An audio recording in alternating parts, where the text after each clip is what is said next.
Hello everyone, good morning. तर आज आपण बघणार आहोत करन्सी पेअर जी.बी.पी. कॅड.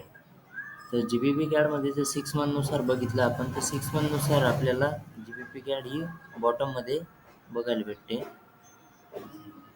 आणि एक रूल आहे, ट्रेंड इज युअर फ्रेंड, त्याच्यानुसार चालायचं. आणि दुसरं आहे की जर मार्केट आपल्याला टॉपला भेटत असेल आणि बॉटमला भेटत असेल तर आपल्यासाठी अतिउत्तम होते.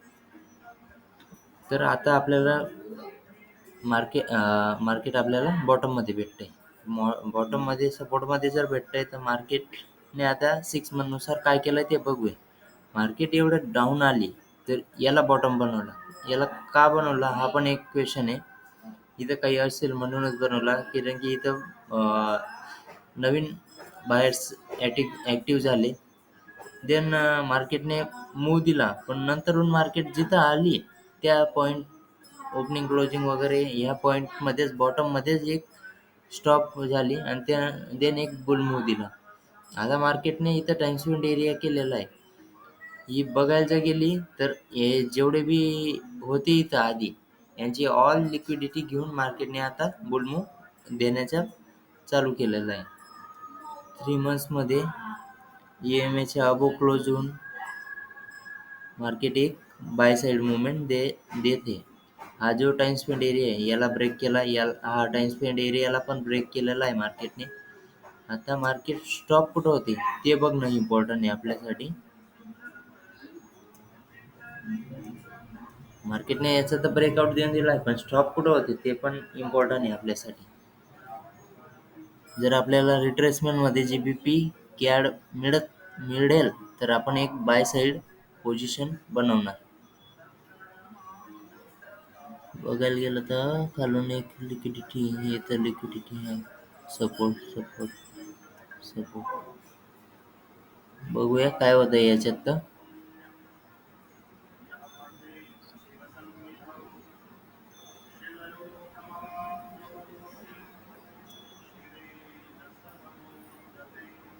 तर जी बनवलेली आहे तर बघून घेऊ. मार्केट आहे जिथं मार्केटने लिक्विडिटी घेतली तिथून बघा. आता मार्केट कोणती तारीख आहे, सप्टेंबर 22. तर इथून एक हाय स्ट्रक्चर बनवत कुठल्याच लोला ब्रेक केलेलं नाही मार्केटने. हाय हाय हाय हाय हाय हाय प्रत्येक हे हाय नुसारच चाललंय मार्केट. विकली प्रमाणे हाय राय. डेली प्रमाणे जर बघितलं तर डेली प्रमाणे इथं करन्सी पेअर हे 4 आवरच्या खाली न गेलेलंच बरं राहतं, कारण की मॅनिप्युलेटच तेवढं करतं ते आणि मुवमेंट पण एवढी खास नसते याच्यात.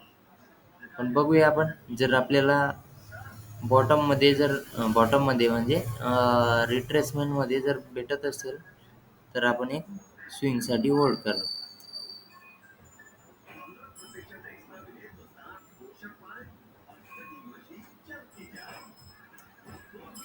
फी बी ॲक्युरेट लागली गेली पाहिजे, कारण की प्रत्येक ब्रोकरचा चार्ट हा वेगवेगळा असतो.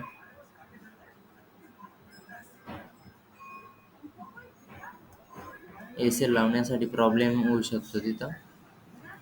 बघून येतं तर आता वरती तर डबल टॉप बनवता येते, पण इथून 38च्या जवळून मार्केट गेलेली. पण हे जर डेली टाइम फ्रेममध्ये जर असं बघायला भेटलं की हा एक पॅटर्न लिक्विडिटीचा पार्ट होऊ शकतो, आहे याच्या कम्पॅरेटिव्ह आहे, ही पॅटर्न लिक्विडिटी घेण्यासाठी येऊ शकतं. आणि इथंच आपली EMA आहे आणि इथंच आपली फिब रिट्रेसमेंट आहे. इथून एक बाय साइड मूव्ह आपल्याला बघायला भेटू शकतो असा. तर बघूया आपण याच्यात काय मूव्ह भेटतो. ठीक आहे, तशी आपली एंट्री राहणार याच्यात. नंतर GBP NZD. GBP NZD जर बघितलं, GBP NZD पण आपल्याला बॉटम मध्ये बघायला भेटते 3 मंथनुसार. 3 मंथनुसार जर बघितलं आपण तर सेम स्ट्रक्चर, त्याचं जसं सेम स्ट्रक्चर होतं त्या करन्सीचं GBP कॅडचं, तसंच GBP आणि ZDचं.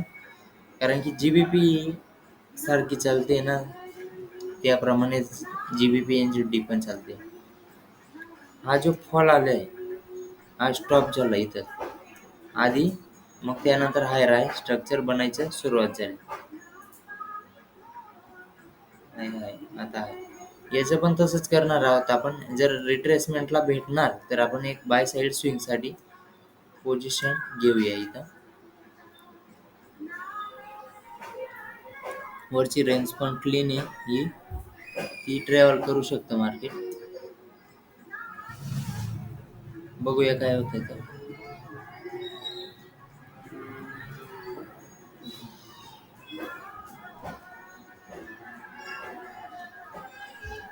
इथं पॅटर्न क्रिएट केलंय लिक्विडिटी घेण्यासाठी, पण आपण त्याचा शिकार नाही होणार. आपण ट्रेंड सोबतच जाणार. हाय हाय हाय हाय राय. ठीक आहे, तसं कळवू मी तुम्हाला. आपले बाय साईड पोझिशन राहणारी या पॉईंटला. तर बघू काय होतं इथं. ठीक आहे, थँक्यू.